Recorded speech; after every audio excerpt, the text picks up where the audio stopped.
Peoples party کے chairman Bilawal Bhutto نے 90 روز میں الیکشن کا مطالبہ کر دیا ہے۔ الیکشن کمیشن سے الیکشن کی تاریخ دینے کا بھی کہہ دیا۔ میڈیا سے گفتگو میں کہا کٹ پتلیاں بنانے کے تجربے مزید نہیں چل سکتے، عوام کو اپنے فیصلے کرنے دیے جائیں۔ ان کا کہنا تھا کہ عوام پیپلز پارٹی، مسلم لیگ نون یا تحریک انصاف میں سے جس کو بھی منتخب کریں اسے قبول کرنا چاہیے۔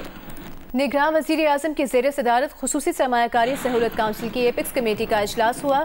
اجلاس میں آرمی چیف، نگراں وفاقی کابینہ، وزرائے اعلیٰ شریک ہوئے۔ اعلامیہ کے مطابق اجلاس میں معاشی انتظامی چیلنجز اور ملکی معیشت کی ترقی کے لیے روڈ میپ وضع کیا گیا۔ معاشی ترقی کی قلیل، وسطی اور طویل مدتی منصوبہ بندی پر مشاورت کی گئی۔ نگران وزیر اعظم نے اجلاس میں اقدامات کی منظوری دی۔ نگران وزیر اعظم انوار الحق کاکڑ نے کہا کہ قلیل مدت کے باوجود معاشی منصوبے پر عمل درآمد یقینی بنانا ہے۔ اقدامات سے منتخب حکومت کو معیشت بحالی پروگرام پر عمل درآمد میں آسانی ہوگی۔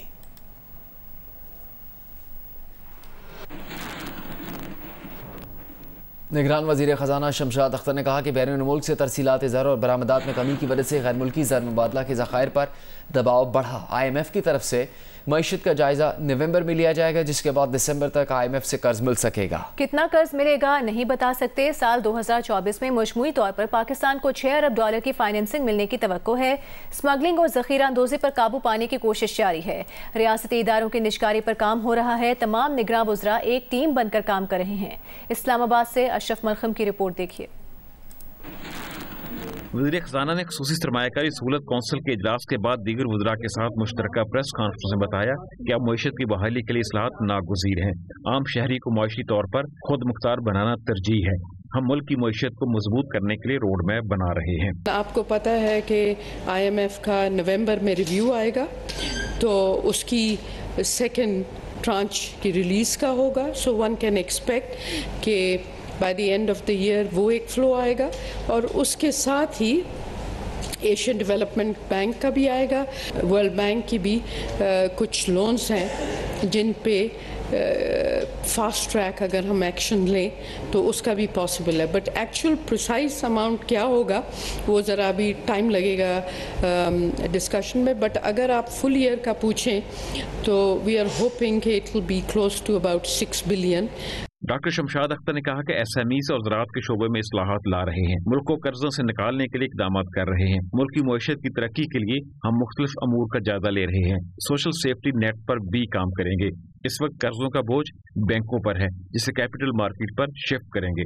جس چیز کو ہم پش کرنا چاہ رہے ہیں وہ یہ ہے کہ ڈیٹ کا جو برڈن ہے of the state owned enterprises وہ اس وقت سولی بینکنگ سیکٹر پہ ہے، اور ایون جو ہم بورنگ کرتے ہیں وہ بینکنگ سسٹم سے ریز ہوتی ہے لارجلی، تو ہم اس کو ڈائیورسفائی کریں گے تھرو دا کیپٹل مارکیٹ۔ کابینہ کی کمیٹیاں ایکٹیو ہو گئی ہیں۔ ملک میں اسمگلنگ کے حوالے سے سائز کا اندازہ نہیں، تو ہم کرنسی اور اشیاء کی اسمگلنگ روکنے کے لیے اقدامات کیے جا رہے ہیں۔ اسمگلنگ سے متعلق اقدامات کے مثبت نتائج مرتب ہوں گے۔ کیمرہ مین ساجد طارق کے ساتھ اشرف ملخم، جیو نیوز، اسلام آباد۔ FC کے اجلاس کے بعد وزیر توانائی محمد علی نے کہا کہ گیس سیکٹر کا گردشی قرضہ سود ملا کر 2700 ارب ہو گیا ہے۔ گیس کی قیمتیں فریز ہیں، جس کی وجہ سے سالانہ 350 ارب روپے کا نقصان ہو رہا ہے۔ ملک بھر میں گیس کی قیمتیں بڑھانی پڑیں گی۔ بجلی پر ریلیف کے لیے IMF کو تجاویز بھیج دی ہیں۔ پیر تک جواب آنے کا امکان ہے۔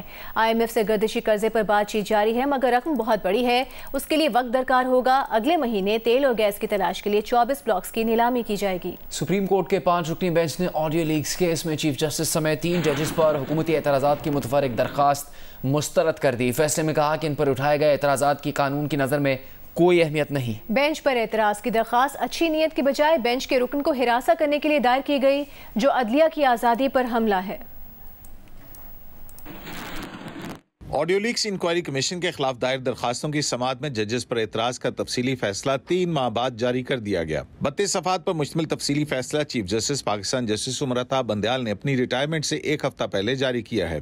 5 رکنی بینچ کے فیصلے میں کہا گیا ہے کہ ان پر اٹھائے گئے اعتراضات کی قانون کی نظر میں کوئی اہمیت نہیں۔ بینچ پر اعتراض کی درخواست اچھی نیت کے بجائے بینچ کے رکن کو ہراساں کرنے کے لیے دائر کی گئی، جو عدلیہ کی آزادی پر حملہ ہے۔ فیصلہ میں پنجاب KP الیکشن از خود نوٹس درخواستوں کے کیس کا حوالہ دیتے ہوئے کہا گیا ہے کہ عدالت نے نوٹ کیا وفاقی حکومت نے مختلف ہتھ کنڈے استعمال کر کے تاخیر کی۔ وفاقی حکومت نے مختلف چالوں اور حربوں سے عدالتی فیصلوں پر عمل نہ کر کے عدالت کی بے توقیری کی۔ عدالت کی بے توقیری کا سلسلہ